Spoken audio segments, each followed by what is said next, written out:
मौसम से तो जुड़ा हुआ है। अब दिल्ली में भी वर्षा अपना दस्तक देना प्रारंभ किया है, लेकिन फिर भी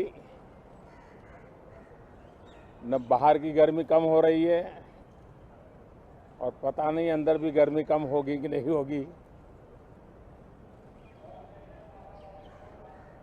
ये कालखंड एक प्रकार से बहुत महत्वपूर्ण है। ये आज़ादी के अमृत महोत्सव का कालखंड है। 15 अगस्त का विशेष महत्व है और आने वाले 25 साल के लिए देश जब शताब्दी मनाएगा तो हमारी 25 साल की यात्रा कैसी रहे, हम कितनी तेज गति से चले, कितनी नई ऊंचाइयों को पार करें, इसके संकल्प लेने का एक कालखंड है। और उन संकल्पों के प्रति समर्पित होकर के देश को दिशा देना, सदन देश का नेतृत्व करे, सदन के सभी माननीय सदस्य राष्ट्र में नई ऊर्जा भरने के लिए निमित्त बने, उस अर्थ में ये सत्र भी बहुत महत्वपूर्ण है। ये सत्र इसलिए भी महत्वपूर्ण है कि इसी समय राष्ट्रपति पद और उपराष्ट्रपति पद के चुनाव हो रहे हैं।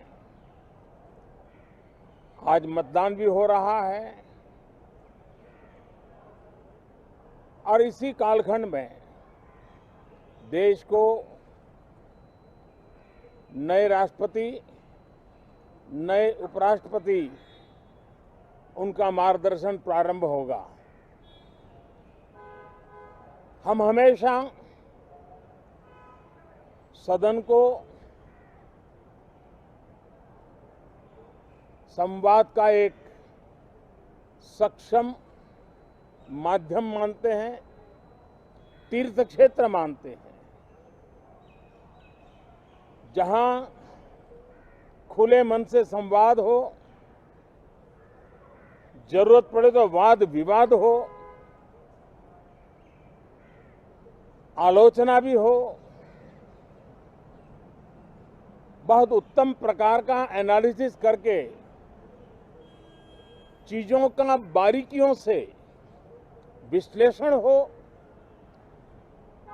ताकि नीति और निर्णयों में बहुत ही सकारात्मक योगदान हो सके।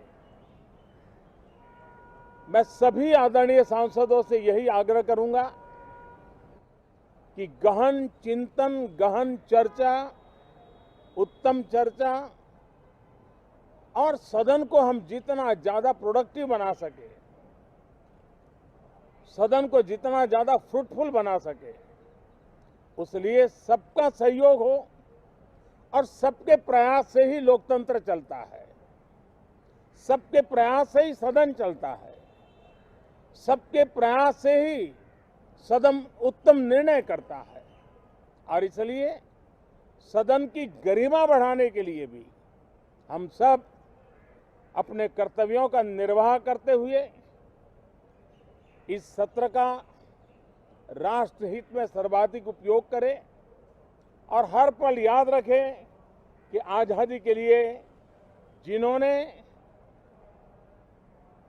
अपनी जवानी खपा दी, अपना जीवन खपा दिया, जिंदगी जेलों में काटी, कुछ ने शहादत स्वीकार की, उनके सपनों को ध्यान में रखते हुए और जब 15 अगस्त सामने है तब सदन का सर्वाधिक सकारात्मक उपयोग हो, यही मेरी सबसे प्रार्थना है। आप सबका भी बहुत बहुत धन्यवाद।